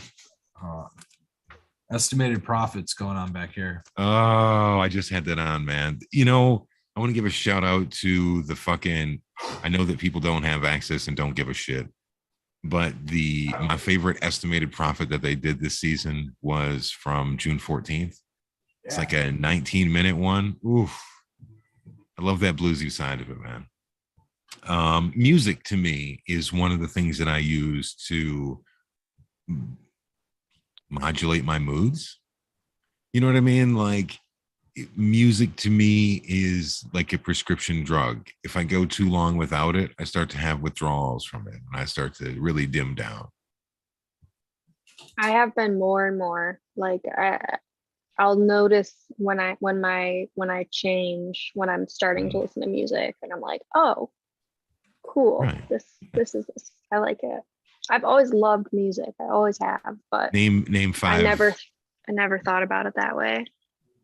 Think of like what music, like I'm like the king of the playlist. I've always joked around that I should have been a fucking DJ, should have been born in a different generation. Because that's all I do. Like I just make stupid fucking playlists. And before this, I was the dude that used to make the fucking, we used to call them mixtapes back in the day, but mixtape changed like meanings. Mixtapes now means you're dropping the hottest tracks of, 2012 and shit. But mixtapes in the sense of like, you would have all this fucking music collection and you would put these cassettes together for your car. That was like the best of this, the best of that. You put a lot of thought to it, shit. And so to me, music is always either playing in my headphones, playing in my ears, whatever. I just use it as like, it's like a radio station to your mind. If you listen to certain things, you can put yourself in certain moods, for better and for worse. I do that like almost every night with sleep. So what do you listen to? Tell us. So right before bed, I'll do you could just ask me that. Where's the honey? What honey? Honey. I was trying to not ask you on the air. So where's the honey? But it's just popping up right in my. Where's the honey? Yes. Where is it at in the house? He's looking for honey for his tea. I messaged you. Where's the honey? It's where it always is. No, it's always right there. It's where it always is. Not there. I haven't been home, so I'm not sure. You may have moved it last time and put it on the kitchen countertop when you got your mug. If anywhere, I put it in that cabinet. But you tend to like leave things in certain places, and I don't move them. Because that's the last place he knew where they were, right? I looked in the cabinet and it wasn't there. Even if he moves it, he'll still ask me where it is. Hey guys, anything gross says you guys. I wasn't trying to get you all involved. No, this is like why people tune in, man. They love you. I was gonna ask her from the kitchen. I was gonna Becca, where's the honey? You should have. I was trying not to get everybody involved, right? It just like popped up on my screen and all I see is honey. And I'm like, is he trying to tell me something? What's he trying to say? Like, oh no, honey. There's a question before it says honey. It says, where's the honey? And then it says LOL. And you know what? We have to give credit. We have to give credit to right. Becca for how well she speaks red ease, though, man. But it said ho hey. It said, where's the ho hey? Oh hey. Yeah. LOL. Where's the ho hey? It said honey. Hip hop hooray. Fuck you, autocorrect. Honey. Hey. Yo. Autocorrect is such an asshole. You're I just goofy. cannot type. I type like with all of my fingers, and it just like doesn't work the best at all. No, I'm just joking. So right before bed, I don't like to listen to things with words because I like. So you're listening like the pan flute and shit, or what? And Red really likes to listen to podcasts, and so I have to tell him to turn it off in bed because I can't.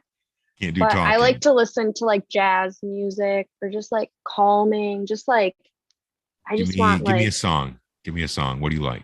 It's just like random playlists, random jazz playlists, sleepy jazz with no words. I just like that's what I search for. So or is on there Spotify, such a thing as too much saxophone? No. Too much clarinet? No, I like it. Just for that like calming moments. Other times, it's not my go-to, but I've always really liked R&B and like just like really pretty Jodeci. vocals. I really like a little bit more recent stuff. Like I really like Daniel Caesar and people like that. Just like that's just what I've heard. But like I'm obsessed with Billy Strings, honestly. Like I love his stuff so much ever since I saw him live, last year. We've talked about it plenty. But I'm also just like I hear so much Grateful Dead that I like it more and more and more and more every time. Yeah, it 100% does. And it's like, what's your song? Recognizing every song is cool. And like starting to, that's a Billy Strings. Yeah, Billy Strings. I'm trying to figure out like what the picture is of. His first like. So there's eyes. Album, but his first like big hit album. Wow. You got that this year for me for Christmas. Is that what you're saying? Yeah, I remember. I bought it for you. You just bought that with me there. What are you talking about? No, the problem is I told you that I bought it accidentally. Accidentally, literally. Yeah, that's not a Christmas present. Well, it was supposed to be until I told you about it. It was intentioned to be, right? But it was. You were wanting me to check to see if it was like what. That's not a Christmas. No, not this one. No, that was Turmoil and Tinfoil, or Tinfoil and Turmoil, which jumped out, dude. So we're up. I don't know. It was after show last week. Can you imagine these guys when they're in their sunset years and they're like 65 and shit? It's gonna be so fucking funny. Oh, dude, I was on the phone with both Mama Red and Daddy Red today, and on both phone calls, they're just back. I'm dying laughing at these two yelling at each other. Yeah. My mom's chopping carrots or something in the background. My dad's trying to talk. He's like, I can't hear him talking. God, stop chopping carrots. They're funny, man.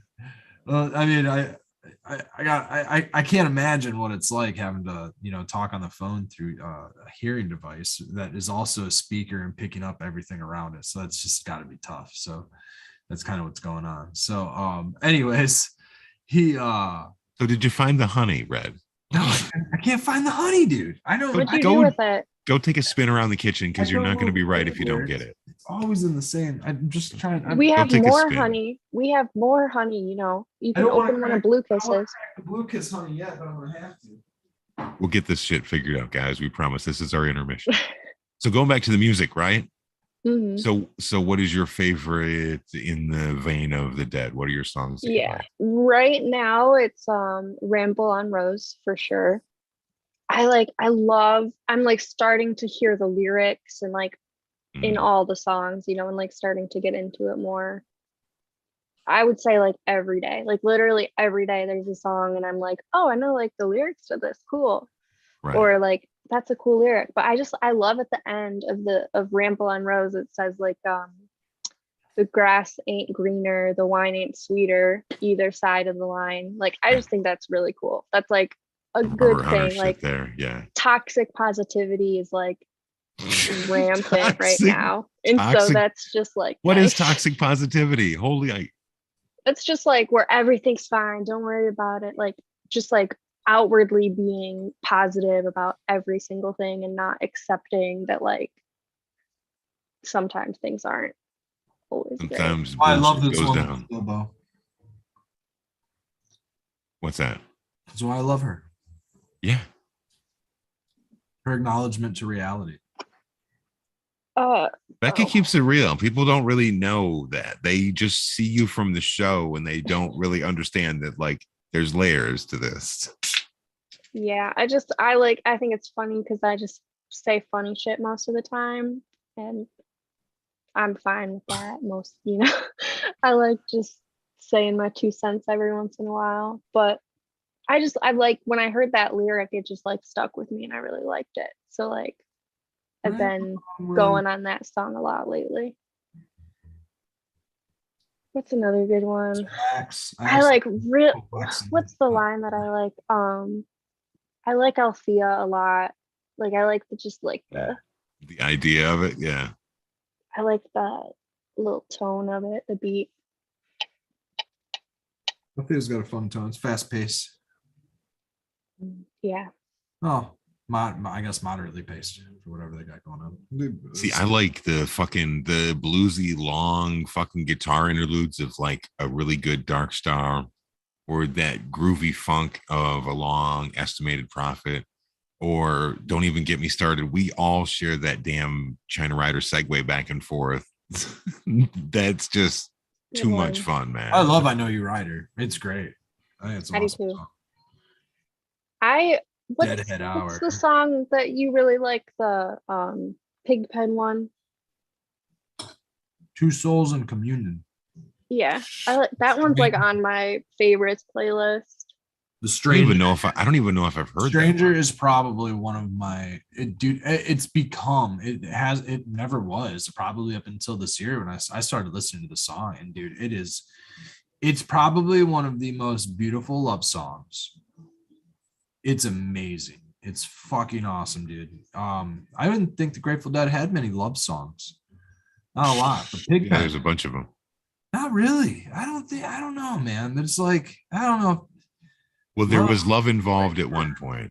No, yeah, I mean, like they're I'm fogged deep out. songs. They're deep songs, but whoa, you're foggy. What happened? Got out of foggy focus. The I don't know what the fuck is going on with it. I I think it's the light level is too low, and it's trying like to find you. like tripping out on me. Where the fuck did you go? Where did you go? Let me Dude, just I make you put look some of stupid. this honey in this water. There, see, I brought the light It's level like, up. oh, I'll put some of the wax in there, and that'll make it nice. But no, the wax is like coagulating and going all over the place. All and clandestine in there. just drinking it and it's just sticking to my teeth. Skilbo, I have a question. Sure. You like some more like recent music, like you really like Kendrick and like Mac Miller, those type of people.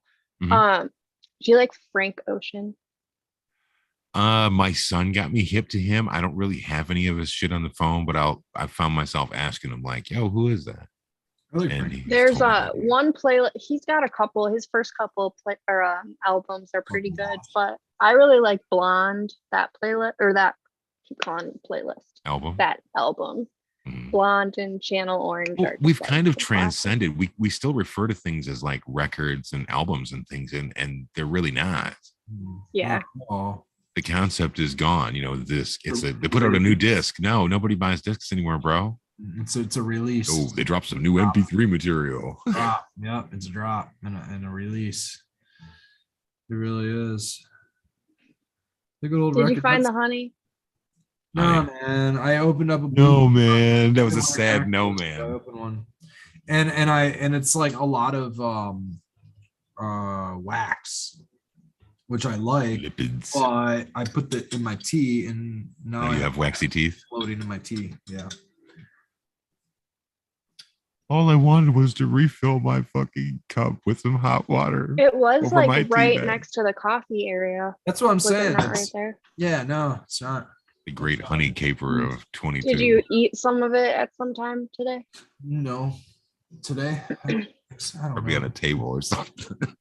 Yeah, I walk around like just eating out of the honey jar. Not really. I usually don't move it around. So go check downstairs, Red. Bottle that who knows where it is at this point. I don't know, man. I mean, there's stuff kind of. This is where if Becca was there, she would just be like, "Hold on." Yeah, go grab it. Walk through the house, then come back with it. Right like, pot, dude, it's right here. I just can't see it. So. But we say this all the time. You like need somebody to like be your second set of eyes because sometimes you just can't see something. Well, absolutely. I pulled so much wax out of the tea. This is all the wax that I just pulled out of the tea. What the fuck is that for? I labeled it. Labeled it already. I already labeled it and everything. I just pulled all this wax out of the tea. We got some mushroom plugs that we're gonna put in some logs. Oh, you're gonna use that. You gotta use some wax to cover it up. Okay. Now, did you get that? Is that fresh fall for that apple tree you're gonna do? Yes. You're supposed to plug them. So that one's. Do you have a bore for it, or are you going to use like an auger or? So these are 8.5 millimeter. Dude, look at that little fuzzy mycelium. Isn't that beautiful, everybody? You got a drill bit for it. Millimeter. I have 8.5 somewhere, dude. I'm not gonna fucking go through every drill bit and fucking just use their shit. And just fucking look through it. No, it's not even theirs. I just ordered one on the fucking internet, dude. It was like $4 or something like that. I'm not even gonna bother going to a hardware store and I'm just fucking. It's gonna show up before this thing did, and that's what I just did. I'm to that. No shit, man. That's a good thing. Like, dude, it cost me more money to drive to the hardware store to go get the fucking thing. You know, that's the reality of the situation than what the fucking thing costs. You know what I mean? So I just fucking buy it. Then so this is an 8.5. You drill a hole in the hardwood, you tap her in. 4 to 6 inches across, diamond pattern, 2 to 4 inches between, all the way around the log, 36 to 48 inches log length, 2 to 4 to 6 to 8 to 12 diameter. Every inch of diameter is a year worth of mushroom production that you might get if you do it all correctly. You mean before the log is expanded? And so yeah, that's interesting. So what size do you have to work with? You got about a month to inoculate too, or else the log starts to dry out, and it's also approaching freezing temperatures. So I'm trying to get. Do you have to do anything funny? Like, do you have to water the logs or one time? No, because it's a fresh fall. Not really. Maybe next year if it's in like the middle of summer and it's not really raining and it's not, Is this a 2-season process? Probably water them down. Yeah, it's gonna take about a year for the mycelium to like take hold and do the thing, and then from then on, like, we might start seeing the oysters maybe late next year, but maybe the shiitakes, and then there's also do those have benefits? Shiitakes and oysters. Oysters probably similar to shiitakes. I know they're all like antimicrobial. They're all like similarly in that range, like the slight antiviral and antimicrobial properties. Shiitakes, they're all good sources of protein and vitamin D. They're all good sources. I think the oysters have certain terpenes and stuff in them as well. There's all kinds of different things, but definitely protein sources. The main reason we're growing shiitakes is the protein source. It's a nice chunky mushroom. And then we got a lion's mane plugs. And let's see here. So the biggest one we got, again, there's not the number. I think this is 100 plugs and the other ones are 25s. Something like that. Or this is 500 and the other ones are 100s. Something, I don't know.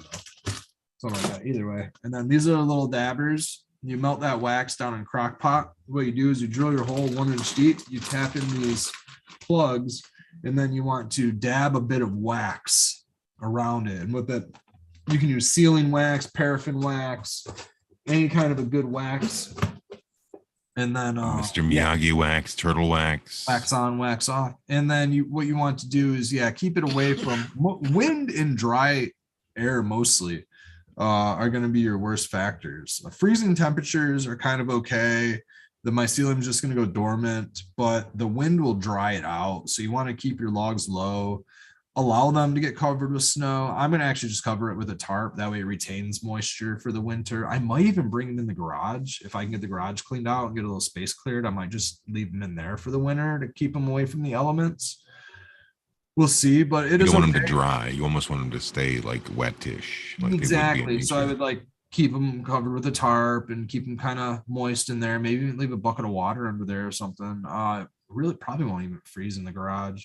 The higher the zone you are, you might want to bring them in, put them in a shed or something like that. Let's say zone 7 through 9. I think you definitely want to bring them in. But here in Michigan, we're zone 5 and 6, so we're mostly good. We're 5 where we are, and then usually around the coastline is like zone 6. So we're pretty good. But then I think that after a couple of years, we should be getting fruits. I think what'll happen is the oysters will come in the summertime, and then the shiitakes, the other oysters, and I think the lion's mane will all be fall. The lion's mane might be a different season. I'm not sure, but I think it might be fall. So I'm excited to see what happens. We got at least enough plugs, I think, for 2 logs of each species, and then we should have enough shiitake to do like a couple of the bigger logs that we have. That's kind of the plan. And we just bought a shiitake log when we were at the Homestead Festival, but I haven't really paid much attention to it. And, we didn't do any soaking. We didn't water it. We didn't do none of that shit. So hoping it didn't dry out this year. It may have. If not, we might be getting some shiitakes off of that one this season. So hopefully we'll see what happens with that. But Did we ever drop it like we were supposed never, to? we never soaked it. No, that's just like, we're not really, you don't have to do it. It's just like if you want to simulate the dropping of the tree or something like that. I don't know about the dropping the log thing. They're the only people. Neighbors are going to be calling on you red. They're going to hear you screaming out timber to try to mimic the plant falling. And well, here's the thing, man. Here's the thing. So these people give us advice about the mushrooms, but then they also tell us that psilocybin is a poison and we're getting poison and stuff. So I'm like, I'm not taking any information from these people worth a grain of salt. You know what I mean? They don't know anything. They were not from an area like this, though. Super red state. Mushroom information, but we're too narrow-minded to look into psilocybin. So that's just the propaganda side, still ringing strong throughout the mycology community. In fact, the mycology community at large has always seemingly in the past been very anti-psilocybin until somewhat rather recently. Yeah. With Paul Stamets, he was, originally viewed very differently. It's dangerous when you're talking about those. I was actually watching a video today of somebody going, "Oh, this is a Liberty cap," and she wasn't picking Cubensis; she was picking the Liberty caps. And it sounded like she was in Australia, but this is very common in subtropical zones. Florida, it's very, very. I mean, think of the ancient Greeks had the Liberty cap itself that they wore that looked very much like the mushroom hat, And this is a very slender stem, very tiny stem with a little cap, and they don't look very meaty at all. They look nothing like a cubensis. They look a lot more like a azarescens or something. The problem is they have a cousin that is the death cap, and that cousin is what is very deadly, and they grow right next to each other. That's the problem. And so I think that's a big reason why the mycology community doesn't like the psilocybin communities, because for the longest time, it wasn't that they were, the cubensis wasn't like on the radar. It was the Liberty caps, you know what I mean? Because people in here, they were all getting high on Liberty caps in Florida and places like that. That was a lot of the thing.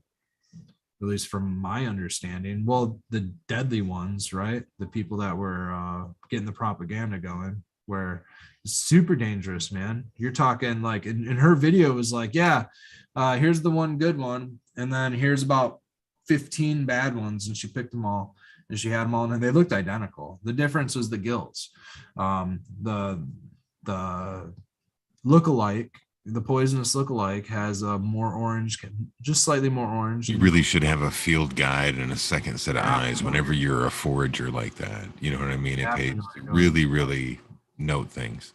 Even if it's just a matter of using your phone before you go out and taking pictures of what you see. Speculating also on the mycology community, because I have no idea, but you would think that they would be a little more versed in actual information. I'm just assuming that it's food poisoning, because the information of what psilocybin has been around for a very long time. They discovered psilocybin in the 60s. It's not new information at all. Late 50s. Yeah. Albert Hoffman did the research. Was it Gordon Wasserman?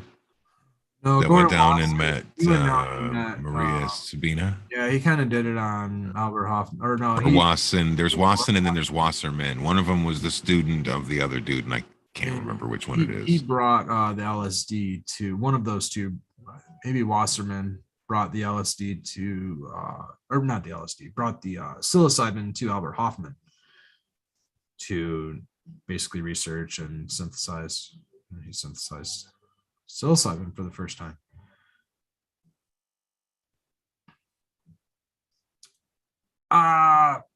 LSD was actually discovered first, but psilocybin mushrooms were known by a small community of people, Gordon Wasson being one of them, and by Maria Sabina.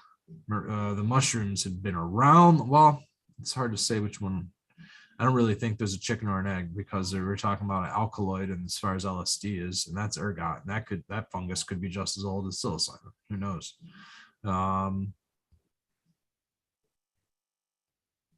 LSD was discovered. Well, there's a question about which one came first, the psilocybin. Well, that's kind of what I'm breaking down. Is well, like, the thing is you say, well, first, but we that don't know. we know when we found out about it was in say 1959, but it's been around for a lot longer than that regionally where she was.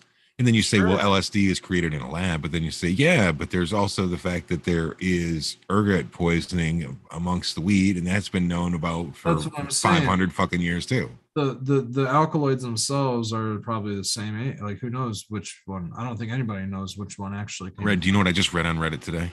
I just read that the Romans knew about this fucking psychedelic fish. Right. So there's these little fish that the Romans knew that if you ate enough of them would make you fucking kind of trip out. Oh, and I think the link, I think the link of it was on like Joe Rogan or something. I didn't catch it there. I caught it just through Reddit, but I was like, I gotta remember to mention that in the show, man. No chicken or egg scenario. Then it's two different things. LSD then would be the answer. What is your? It's 1940 something, 41 or 43. Yeah, Bicycle Day was what, 43? Oh, 1942. 42. Okay. 42. he first discovered it in like fucking A, dude, like 38. 30 something, yeah. Yeah, like maybe 37. It was like 5 years earlier. And then that little surprise lay dormant for several years before it was like surprise. It wasn't for like another like 15 or 20 years that they started doing research with psilocybin. But that was they had to get access to it first. Psilocybin was kind of hidden. Like I said, like the mushrooms are everywhere. They're all over the place, but nobody was ritualistically using them except for a couple small communities in Mexico. Like they grow everywhere. I'm sure that there's other tribes around the world that ritualistically use different species, but Maria Sabina there's ayahuasca as well, which is another regional thing. And then otherwise there is the stuff that what's that shit that they used that was like the snuff where you have somebody blow that shit up your nose? 5-MeO. That's 5-MeO DMT, and that's a tribal thing. That's a regional thing. That might even be a newer thing with the Bufano toad. That might like Althea is not. That might be very modern actually with the Bufo toad. I don't even think they acknowledged the Bufo toad until like Buffalo early toad 80s or something. Buffalo soldier. Yeah. Somebody had like heard an old wives' tale or went and did some research on it and like figured it out and discovered that toad contained the DMT poison somehow, or DMT, and that whole thing's a crazy story how that was all, because it was all speculation and I don't know, it was very strange. Similar to the trippy fish, it's probably a very similar alkaloid. It's probably like a DMT alkaloid. We all contain DMT. Everything has a little bit of DMT in it, supposedly. And well, DMT is all over the world. The ayahuasca rituals are localized to a very specific part of the world, but then, what's with the acacia being utilized in cultures all over the world? That is high in DMT, et cetera, et cetera. So I'm very curious about all of that stuff. Either way, I mean, I'm confident they've been using psychedelics for eons. Well, the Egyptians used datura, so that's even older. I mean, people have always gotten fucked up. The whole concept blew my mind when I was in art history class many moons ago, and the professor was breaking down about the cave paintings in Lascaux and shit like that. And it's like, dude, these people were tripping balls as shamans and shit and going into these caves and just painting crazy shit by torchlight. It's cool as shit. What got me, the therianthropes, where people are like converting into like the mushroom or like half person, half fucking leopard and shit. Like that's the process of the shaman fucking converting over, which is really the shaman's mind. You know what I mean? Like that's we do psychedelics from a very Western fucking standpoint, man. The textile patterns. The one behind you, for example. The paisley, yeah. You have the mandala, but the paisley specifically. The paisley is what I was just talking to somebody about that. It's the paisley fucking shit. As soon my first experience, or the veil. I had paisley. I saw paisley, and I came out of that experience, and I was thinking immediately, like, wow, the tie. I totally get it now. Yeah, exactly, man. I was like, I get where that comes from. Like, that's a psychedelic tie, you know. And ever since, I've really been I'm into paisley. I'm into paisley and mandala and stuff because those are actually psychedelic patterns. And then you learn that paisley is like a pattern from a textile from India, a pattern from India or something like that, or the East or Middle East or something. And then you start looking and thinking about, didn't they have India specifically had a ritualistic soma? Wasn't soma? Soma is from India. Soma from India, right? So, and they couldn't figure out what soma. Some of them actually thought that soma was ergot, and you know the hallucinations and thinking of the paisley textile and all that stuff. Yeah, my first visuals definitely were reminiscent of the paisley, or if not paisley, even like what some rugs, you know, rug patterns are and things like that, which are very reminiscent of those psychedelic pattern of paisley and other ancient textile patterns, which I think come from the psychedelic. Those are called motifs, Red. Motifs. Other motifs. Then those motifs, in my opinion, come from the psychedelic experience, I believe. Yeah. Yeah, man. The song is fucking a scorcher. I've got a good chunk of the wax out of my tea, and as you can see, it's a nice little bit. If you save that up, you may be able to make like those Dracula fangs. Halloween is coming, my friend. I'm thinking I might be able to seal at least one or two holes on the log with this little bit of wax. I might even add this to there and put a little bit of blue. From the honey? Yeah, this is from the honey. Why is there wax in the honey? Because I couldn't just get the honey out without. Because I fucked it up. I just glooped it in there. Yeah, I accidentally put the wax in there, not thinking that it would. You were just happy to find the fucking honey, right? It would just melt and then solidify. Yeah, and I kind of I was like, this is the quality content people stay up late for. On the honey, I'll get to chew on the wax while I drink the honey. Yeah, quality content, guys. I appreciate everybody tuning in. I want to give a big shout out to our sponsors. No, we don't. We don't have any sponsors. We really don't. All of these products that I'm showing you guys. That's just you. These are products that we source for ourselves. You want to give a shout out to those big bags again? Where'd you get those from? Or can you get them online? These are Myriad Mycology. I want to say that Raptor originally shouted these guys. Shout out to Raptor Grows. I know about them. I think if I'm giving the wrong shout out, I apologize, but I think that's where I heard about those from. But those are great, man. If not, shout out to Raptor anyway. He's just cool, dude. They're not cheap, right? But they're gonna last. It's free. It's a year, Red. It's a year. More than a year, dude. Right. All four of those. We're not gonna eat a full gram of that a day. You know, we might put a little bit here and there. And but you know what you guys could do is you guys could really make a nice kick-ass fall lentil soup and add a couple of spoonfuls of this, that, and the other to it. Totally. Like Aldridge says, there's Pooh Bear search for honey. That's exactly what it was. Still haven't found it, huh?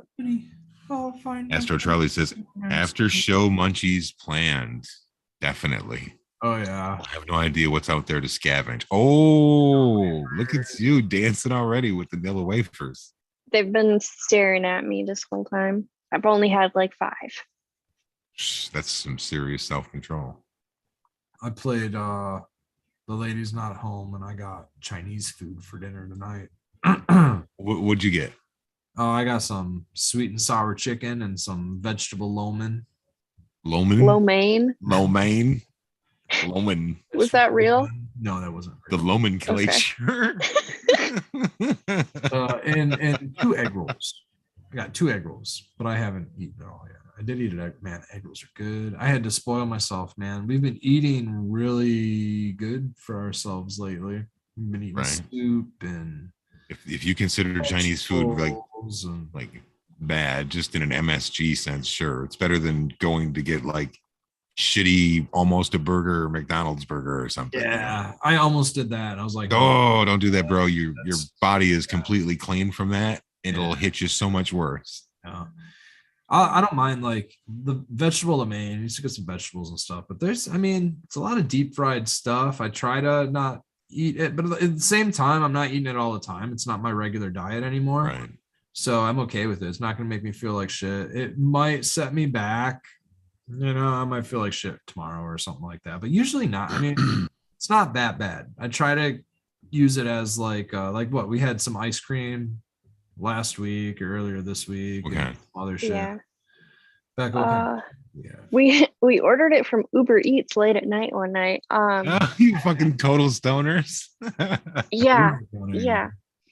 We had no sweets and we just wanted something. Right. We got like Ben and Jerry's. I think I got like the salted caramel core kind. That's just so tasty. Was it good? Oh yeah. There's just like a solid chunk of caramel like all the way down. Now I want to call Uber Eats for some fucking Ben and Jerry's. Dude, I got some ice cream with my sisters. Was it for delivery? It was like a $3. Oh, you wanted to be the big girl and treat the girls to ice cream, but that just let you double into it. I took one of my sisters who's she's 8 or not 9. She's 9. And she just like all she wanted was sugar, man. So we just got some good treats. My dad gave me some money for grocery shopping, so you were like the snack queen, sensible snack queen. I really just need to find what I can snack that's not so bad for me because I'm such a snacky person, especially smoking. So I need to figure something out. Well, that's where like the nuts and shit that you guys are eating is like super healthy on multiple levels. It doesn't, it's not really that bad for you. Yeah, no, I used to eat a lot worse, like a lot more sweets and sugar stuff. And did you guys grow any carrots this year? Back. Yeah. Oh yeah, we got a nice carrot big bag sticks of them. and shit. Yeah, a lot of little baby carrots are great for Dioge's snack time. Give it to him for snack. You just like to listen to him crunch on that shit. Yeah. He likes little carrots. We had some serious like black carrots. They were so like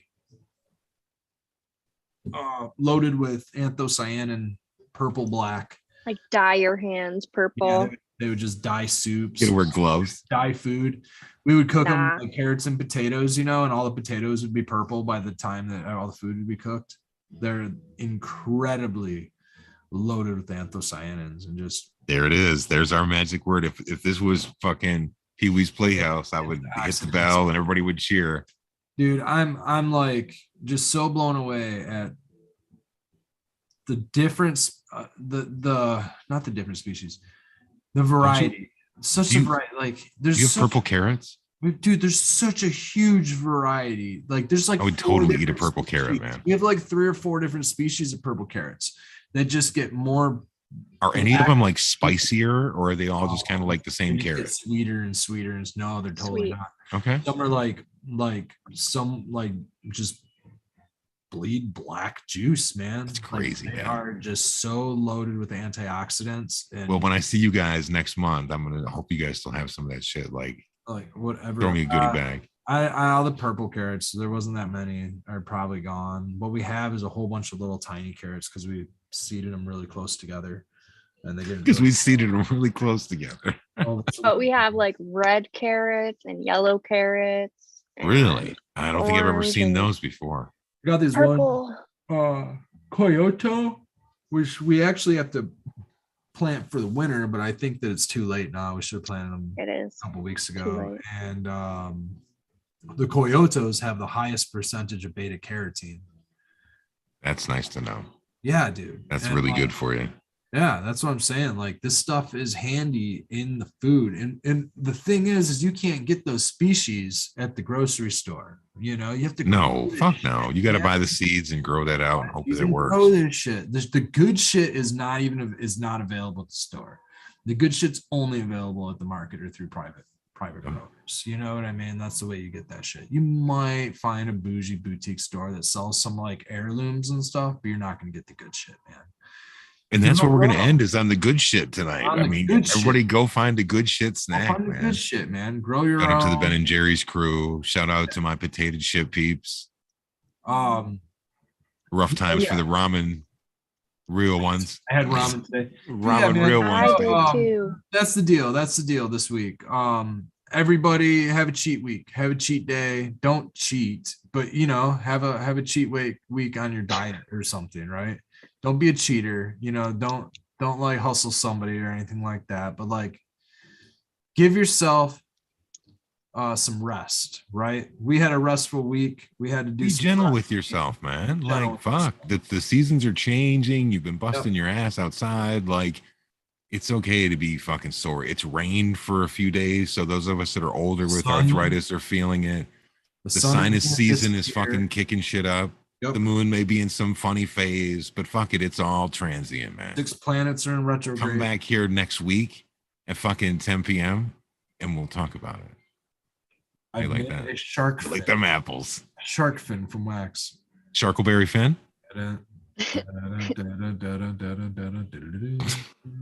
Mini jaws, teeny jaws. Oh no, Skilbo, watch out. Is that the snack shark? Look out, Skilbo. Snack shark. Knock, knock, knock. I really appreciate everybody tuning in. Let's do our rounds. Since Becca, you're way down there. Do you have any last words for everybody? No, just have a great night, everybody. Try to relax. I like it. Stay restful. We did it. Skilbo? Snack time. Just snack time, man. Go get something to eat. Go fucking chill out for a little bit before you get to wind down. Maybe you're that night owl person. If you are, I say go over and hang out with fucking Talking Shit with Eagle and tell him we sent you. That's a damn good idea, man. I'm probably going to do that myself. Everybody, take a load off for the week. Pat yourself on the shoulder. Take a load off, Sally. Take a little bit of rest. Take a load off, friend. Have a good weekend. Have a great start to next week. And then hopefully we'll see you all on the other side of next week. Have a great show, everyone. And I think that we'll have some more information about how our mushroom log inoculation went. And we'll keep on going from there. So I really appreciate you all. Big shout out to everybody in the community. Thank you all for supporting everybody. Cheers, everybody. One love.